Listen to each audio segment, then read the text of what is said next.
Oh, shoot. Welcome back to my podcasters. Happy Monday for my fundamental dieters. All right, I know I missed the weekend. Listen. Let's get serious here for a minute. This shit ain't no joke. A lot of us have been dealing with our health for a while. It's time to stop fucking around. You know, you say every day's a new day, blah blah blah. Time's running out.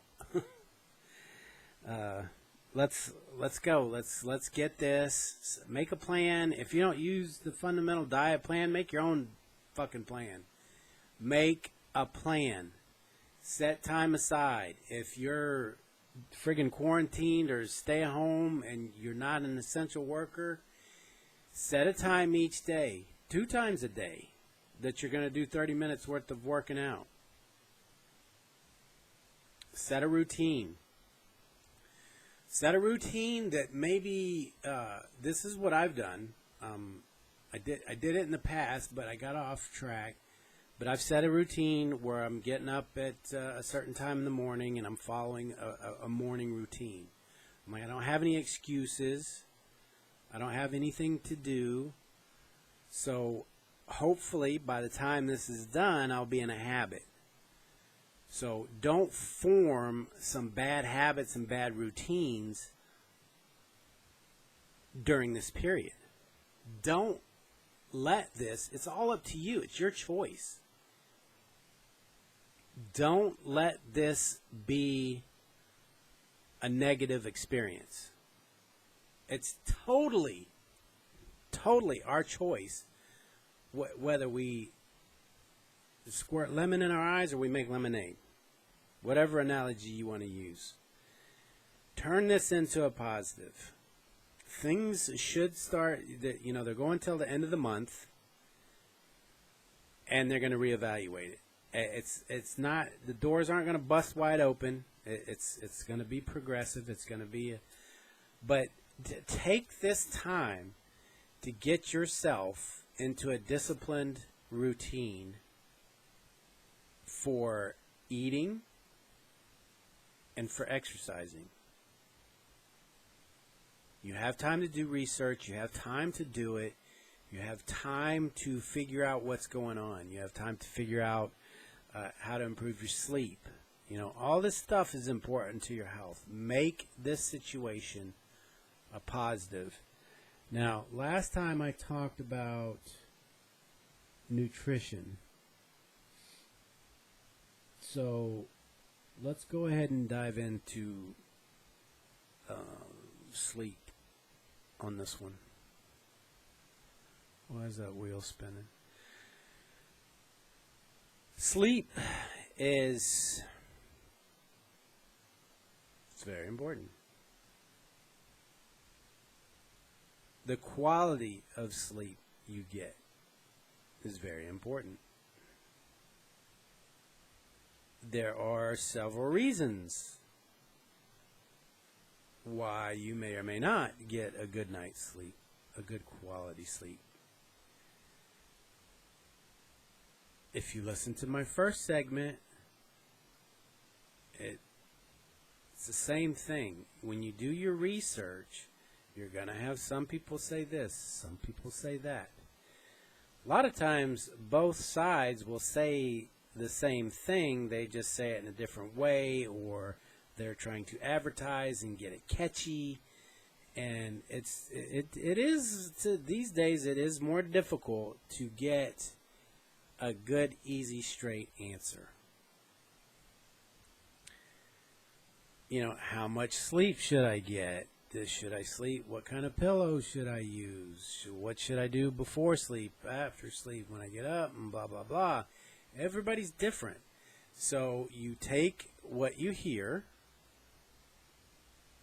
and you apply it. Right? It's the same formula for everything. Set a goal.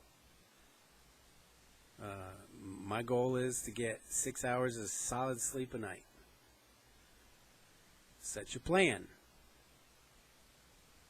My plan is typically every night I'll have a cup of tea with honey and goji berries, and it's usually the celestial sleepy time.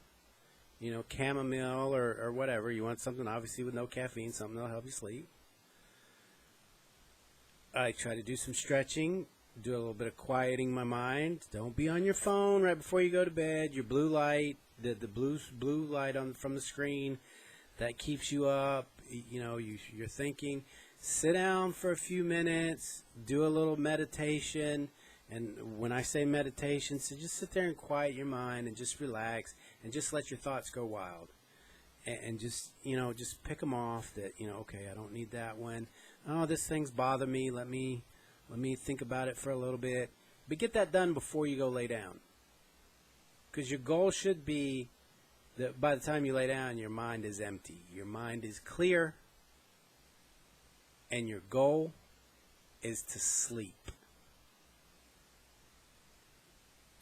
I used to be one of those that would lay there, toss and turn, and, you know, thoughts going through my head and thinking about what I'm going to do the next day and this and that.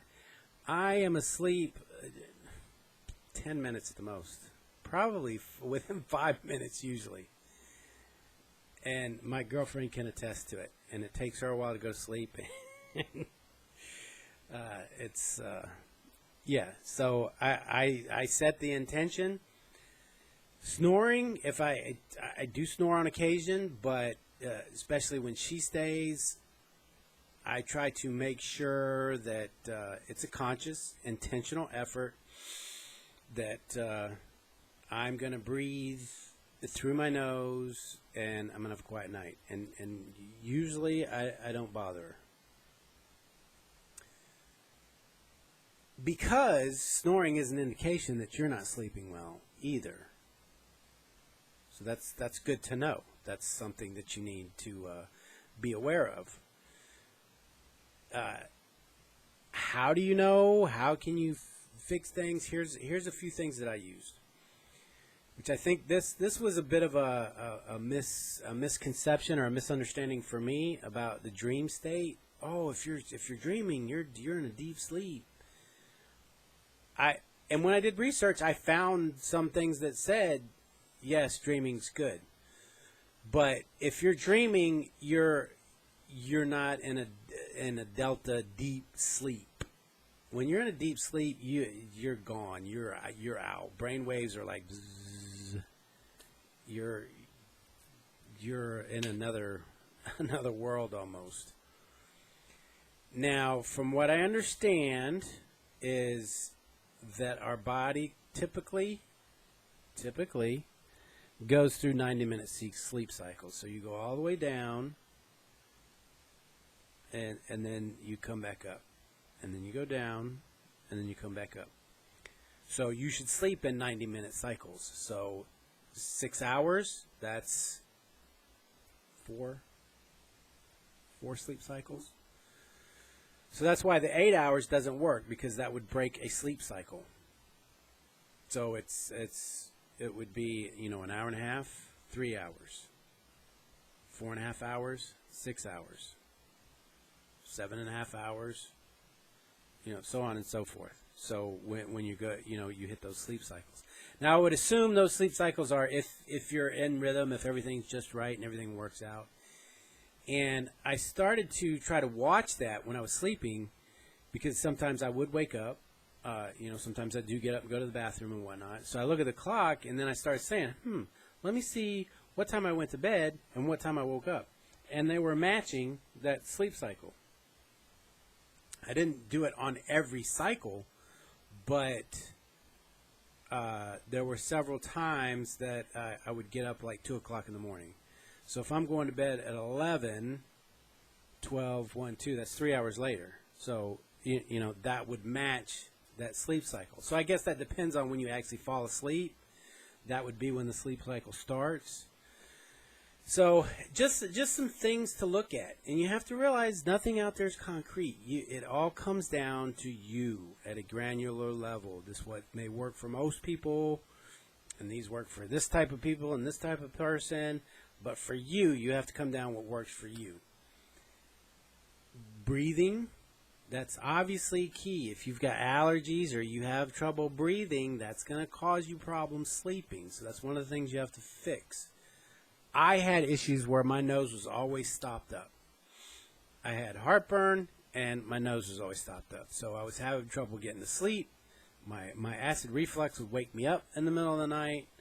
My breathing, I would, obviously if I couldn't breathe through my nose, then I'm breathing through my mouth, and my mouth's getting dry, and that's usually open mouth causes you to snore. So I had to, I will tell you, goji berries, after I started, first it was goji juice, and then I went from that to goji berries, but I did notice my sleep change after that. That was one of the main things that I saw happen with that. Now, I don't know if that was because I was making a concentrated effort and the goji berries were just a placebo, but whatever. Placebo, no placebo, if it works, right? That's all I'm saying. So whatever works for you, that's what you, but you have to make a conscious, focused, intentional effort. Set a goal, make a plan, take action on it, check the results, and then make adjustments. That's the goal. That's the rule for everything you do down the line. But your sleep affects your health, your mental health, your physical health. It affects your weight loss. So it's something. It's one part. You don't have to obsess about it. But you have to make changes, make notes, mental notes. You know, this is what I'm going to do tonight. Let's see how it affects me tomorrow. And also, you know, it is kind of mental. So if you set an intention with, I'm going to get this fixed, I'm going to sleep better, things will start happening. You'll start doing things, and it won't be just magic, but it will be, you will attract the things and the actions to take and do to make it happen. So, I challenge you to get 6 hours of uninterrupted sleep. Do what you have to do. Share your results. You know, share your challenges. But that's what I did. I sleep good through the night. I will tell you, sleeping 6 hours, I do get a little tired during the day, and I usually take a nap. If it allows me, it depends on what's going on. You know, different people, different strokes for different folks, but you got to get that sleep in.